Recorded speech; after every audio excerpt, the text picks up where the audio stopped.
Hello there, Satellite here, transmitting to your screens. Before I go ahead and start the video, I'd like to say a massive thank you to those of you who, at this early primordial time in the life of my channel, have subscribed and are liking and commenting on my videos. I really appreciate all of my audience, no matter how small it is, and you guys are really going to be the bedrock and foundation to my channel, so thank you very much. Today we will be reviewing Ravenfield, Build 19 by Steel Raven 7. So let's send out that probe.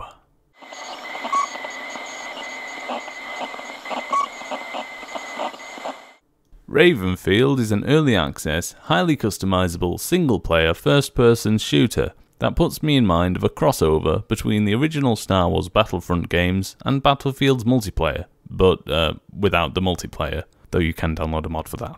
I've followed this game since the very early builds on itch when it had the very blocky character models, and I like that they kept them as an option to toggle on, as a nod to the early development. I'd say the biggest feature of the game is that near enough every single element of the game can be modified and changed, from the vehicles to the maps, to the infantry and the guns. If the mod exists, or you yourself have the know-how and will to make it yourself, you can pretty much create any gun-based engagement you can think of.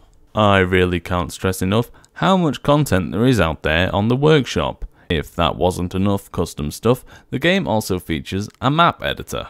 The game offers an impressive list of vehicles to use, including boats, cars, planes, tanks, quad bikes, APCs and helicopters, and all of them handle fairly well. If you want to general melch your way through the battle, you can draw up a battle plan on the planning screen and decide if you want your army to follow the plan loosely or strictly stick to it. Down on the ground, you can instantly recruit any troop you see into your squad, whether they are in a vehicle or not, and issue them simple move or defend commands.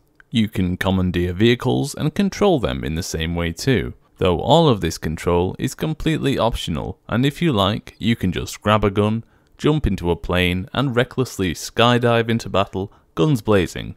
I actually do that quite a lot. I like this choice that the game offers. I like that I can start up a game and think to myself, how am I going to play this today? Maybe I'll play as an infiltrator, get behind enemy lines and capture flags, forcing them to retreat and letting my army advance. Maybe I'll play as the squad leader and get a group of a few AI and carefully advance forward. You can also change the settings for your session to support your playstyle too. For instance, if you wanted a slower, more tactical game, you could turn the respawn rate down, so that enemies you kill stay dead. You can control what weapons you and your enemies use, as well as what vehicles each team has too. If you are up for a challenge, you can also set not just how many units are fighting, but how balanced the fight is too, and there are lots more options to tweak to make your perfect battle. Once you're happy with the way that you've set things up, you can then save it as a profile so that when you come back to the game, you can just jump straight in. The custom content isn't everything to Ravenfield though, and it also has a campaign mode, which is very much like the Galactic Conquest from the original Star Wars Battlefront 2, where you have to progress through the game by capturing nodes on a big board. Each node corresponds to a different level that you fight on if you and your enemy units meet on the board. As you and the enemy progress through the turns, the time of day passes, meaning sometimes you'll have to fight at night.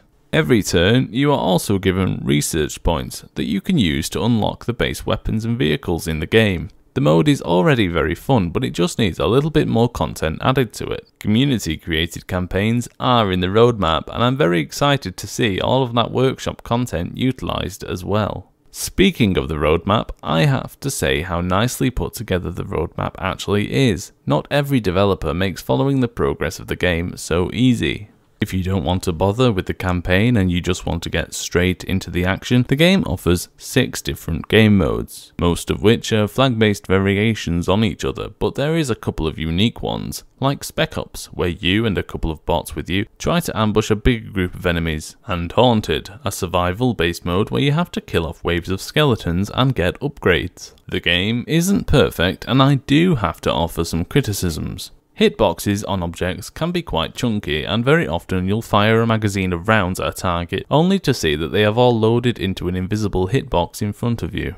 The AI for the game seems to be fairly simplistic, and for the most part it works, though sometimes it can be annoying when you're using them as gunners on your vehicle and they can't even see the enemy that is literally standing in front of them a few yards away. On the other end of the spectrum, the enemies seem to be very good at detecting you as a player, so being able to perform very stealthy maneuvers like flanking is near enough impossible.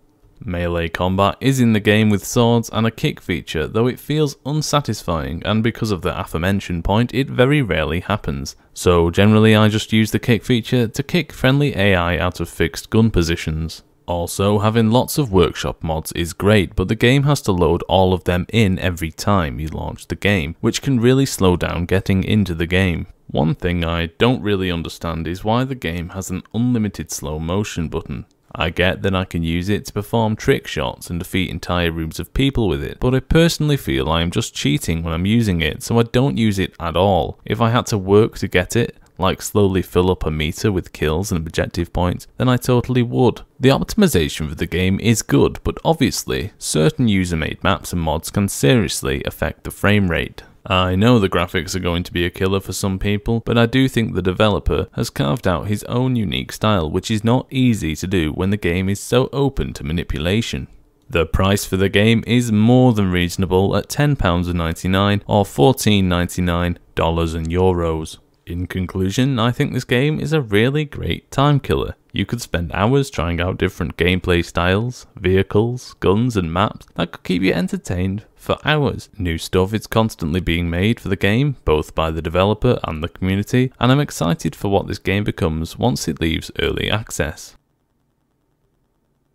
Well my friends, that about wraps up the video then. If you'd like to join me in the future where I'll be re-orbiting this game, or for when I orbit more games in the weeks to pass, then please do subscribe so you can tune your receivers into the next satellite transmission. Satellite out.